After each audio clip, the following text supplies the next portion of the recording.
Good day, everyone. Learn chemistry with Bookem. Today's topic is metals and their compounds.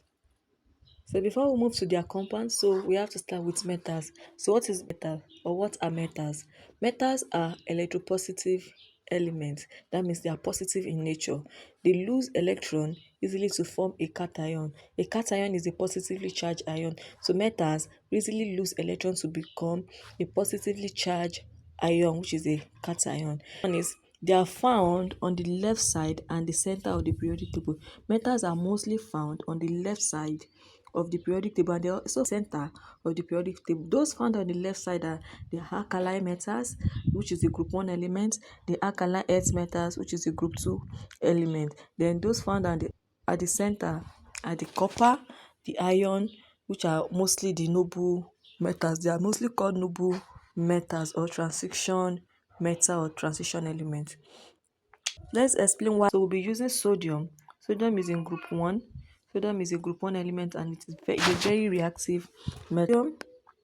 Sodium losing an electron to become a positively charged ion.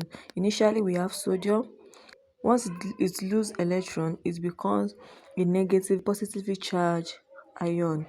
It becomes a positively charged ion. So that is why metals are electropositive elements. We can also do this same thing for other metals. We can do the same thing for potassium, for calcium. They are all metals.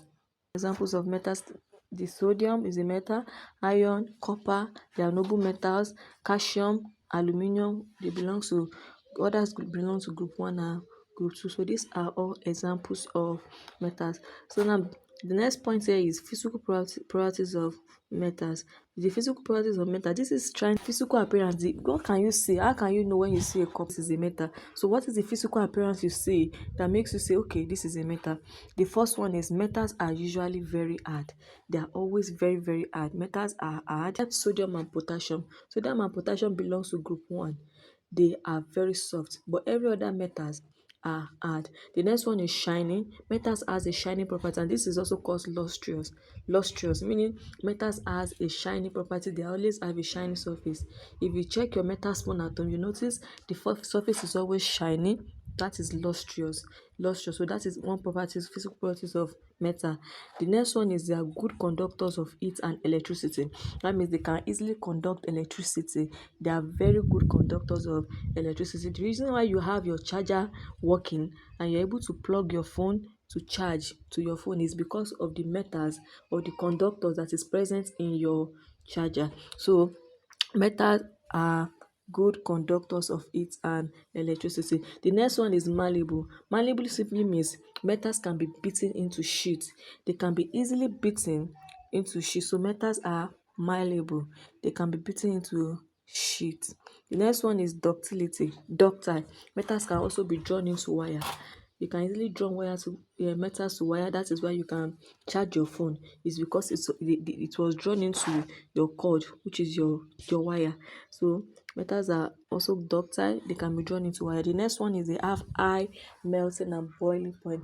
Metals boil at a very high temperature, and they also melt at a melting point, and they have a high boiling point. So those are the major properties of metal that you can easily use to identify a metal if you see one.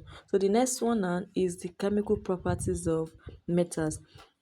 In the same way we have physical properties of metal, that when you see metal you can easily know them. When it also reacts, when you combine them, when they react, maybe you add a solution to it or you add oxygen to it, you expose them to air, you expose them to water, you expose them to acid, they also have reaction, and this is called the chemical reaction, the ones you cannot see unless you add one or two chemicals to it. So the first one is reaction with oxygen.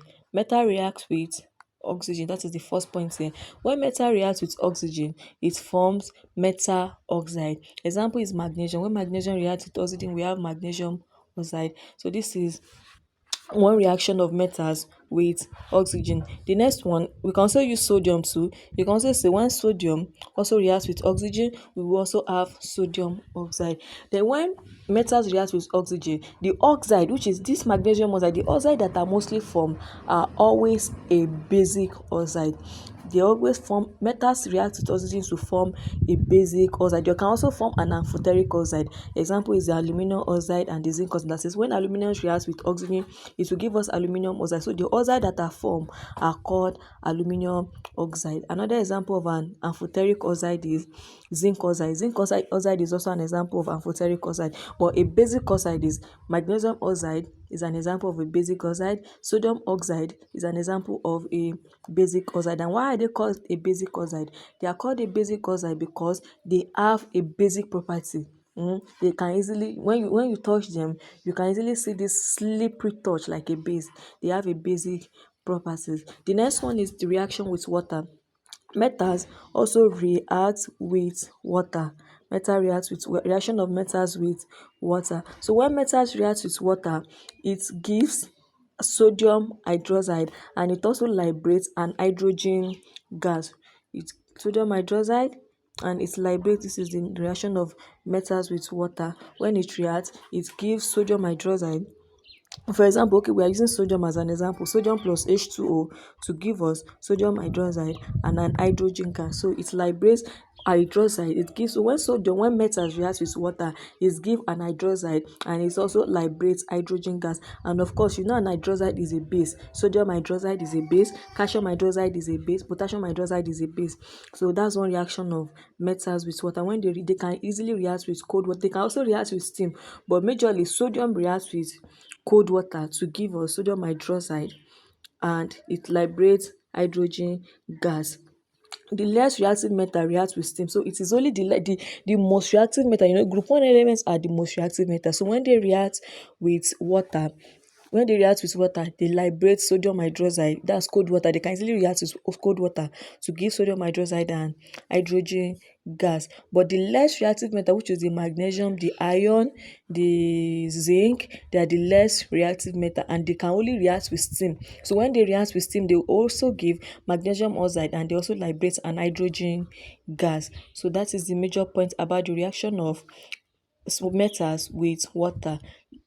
The next one is reaction with acid. Metals also react with acid. They also react with acid. Metals react with dilute acid to produce salt and hydrogen gas. When they react with reaction of metals with acid, it reacts with hydrochloric acid. Not just hydrochloric acid, it can also react with nitric acid. But the major one, the example I'm using in this slide is hydrochloric acid. So zinc reacts with hydrochloric acid to give zinc chloride plus hydrogen